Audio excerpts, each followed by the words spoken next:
Alright everyone, welcome back to another review, and this time we're going to be covering The Bride of Chucky, the fourth installment in the Child's Play franchise. Okay, so, Bride of Chucky is pretty much Chucky of the 90s, like the late 90s, which followed that whole Scream template, where it was cool to be self-referential and self-parody and stuff like that. And Chucky took a stab at that in order to reinvent himself, and not for a lack of trying. Now, this movie does not hold the candles to 1 and 2, but by itself, Bride of Chucky is a pretty entertaining movie. It is a fun watch. This movie, of course, ramps up more of the horror comedy aspect of the Chucky movies, which was always prevalent in the other 3 movies, though it was not really though it was really downplayed. In this movie, they turned it up to 10, and this movie is full-blown horror comedy. And this movie also introduces Tiffany, who is revealed to be Chucky's girlfriend prior to his death in the first movie.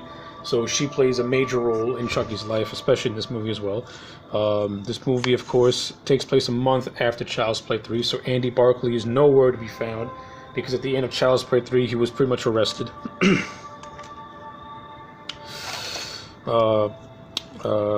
So pretty much, Tiffany steals Chucky's body from police evidence in order to resurrect him. And the madness ensues once it happens. But there's a big twist, though. There's sort of a twist, because Chucky ends up killing Tiffany and transferring her soul to a doll. So now they're they're both dolls together, and they're both pretty much married to each other now. And I like how this relationship parallels The Bride of Frankenstein and also parallels the characters of Jesse and Jade, who are our new heroes of the piece.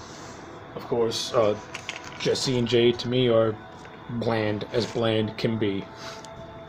They are not interesting characters whatsoever.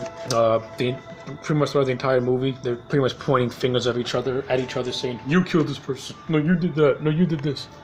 So yeah, they're pretty much stock 90s teenage characters, so they're uninteresting. Because, to me, all the intrigue is pretty much on Chucky and Tiffany, because it's really their movie.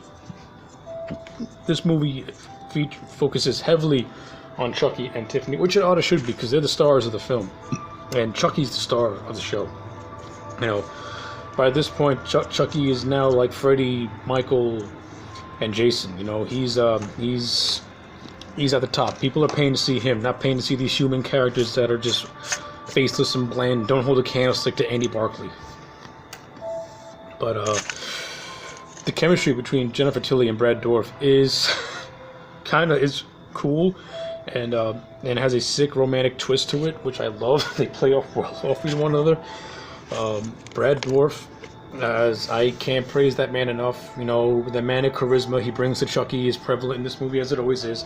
And Jennifer Tilly is good in her own right. And like I said, I love the chemistry between the two when they're bantering and bickering at one another. I love this scene. I love the scene where they're planning to kill John Ritter's character. John Ritter plays the uncle of the Jade character. And John Ritter is probably the only human character that I actually like in this movie, because he's a dick, but he's also funny, and he has funny quips. There's this one scene where the character where he's shaking down the character, his niece and her 2 friends, Jesse, her boyfriend, and their friend David, and this guy Jesse gets so pissed off, and he's like, "You fuck," and then John Ritter says, "But you don't, not Jade, that is, not anymore." I love it. John Ritter is such a cool comeback. I can't wait to use on somebody. I can't wait to use that comeback. I'll heavily tribute that to John Ritter once I do that comeback, because that's one of the best comebacks I've heard someone give someone. So I love the scene where Chucky and Tiffany kill John Ritter, which plays off as their first date type of kill, which is hilarious. And then when Jesse and Jade get eloped, that scene pretty much can play off as their wedding, Chucky and Tiffany's wedding. And of course the whole honeymoon scene they have, where they consummate the marriage. Boom. That's that too. I also like the entire third act that takes place in this cemetery because the overall plot of this movie is Chucky has an amulet called the Amulet of Damballa, which they need in order for them to successfully transfer their souls into human hosts. The kicker is that the necklace is buried in Hackensack, New Jersey, which is where Charles Lee Ray's now boned, written corpse is. So they got to go all the way there to get this amulet so that they can do the deed. Of course, that is our MacGuffin. That is our MacGuffin plot for this film. So, everything in between is just, good stuff. Some pretty entertaining stuff. Some good one-liners, some good kills. The John Ritter kill to me is hilarious because nails fly into his face, and John Ritter looks just like they make a Pinhead reference with that because Chucky's like, where have I seen this before? And there's also a lot of references to Martha Stewart and shit like that. So yeah, this is a very entertaining movie. The horror aspect is really non-existent. This movie has really no suspense to it at all.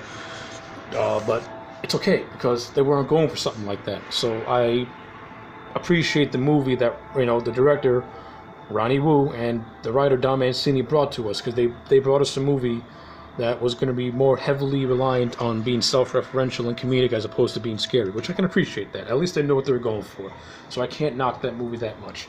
But I think they should have had more of an even balance with the horror and the comedy side, because this thing was too comedy heavy. I think it needed a little bit more of a horror heaviness to it. Like that whole opening prologue, when Tiffany kills this cop and gets Chucky, that had a good blend of the horror and comedy aspect to it, because at the end she takes Chucky out of a bag and she's like, hello darling, kisses it, and then they walk, and then she walks off and the titles come up. I think if the movie was played off a little bit more like that opening scene, I think this movie would have had a much better balance of horror to it. But whatever, it is what it is. At the end of the day, I can't complain too much. And of course, when all said and done, Chucky dies. But wait, there's more, because we find out that Tiffany's pregnant with Chucky's kid, which segues into the seed of Chucky. Oh, God. But anyway, Bride of Chucky, in the end, I'm going to give Bride of Chucky, I'm going to give it a 7 out of 10. Yeah, I'm going to give it a 7 out of 10. Solid 7 out of 10. It's funny. It's good. Brad Dourif is awesome. Jennifer Tilly's great. The other actors, they're okay, but the characters are bland and generic, and they're really unmemorable. And that's something in a horror movie that you don't want, because you at least want your protagonist to be likable. But these two are so unlikable. Hell, I wanted Chucky and Tiffany to fucking kill them and take their bodies over. That's how annoyingly bland they were. Ugh. And also, the soundtrack is awesome. Being a big heavy metal fan, the heavy metal soundtrack was killer. Love it.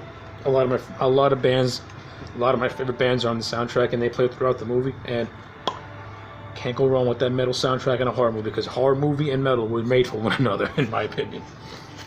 So yeah, 7 out of 10. If you haven't seen Bride of Chucky, give it a watch. 20 years later, I think it's still fun, still holds up. Special effects are still good, and it's one of the better Child's Play movies since the second one. Well, I'm AJ Legend. Like, comment, subscribe, and I'll check you back next time for more.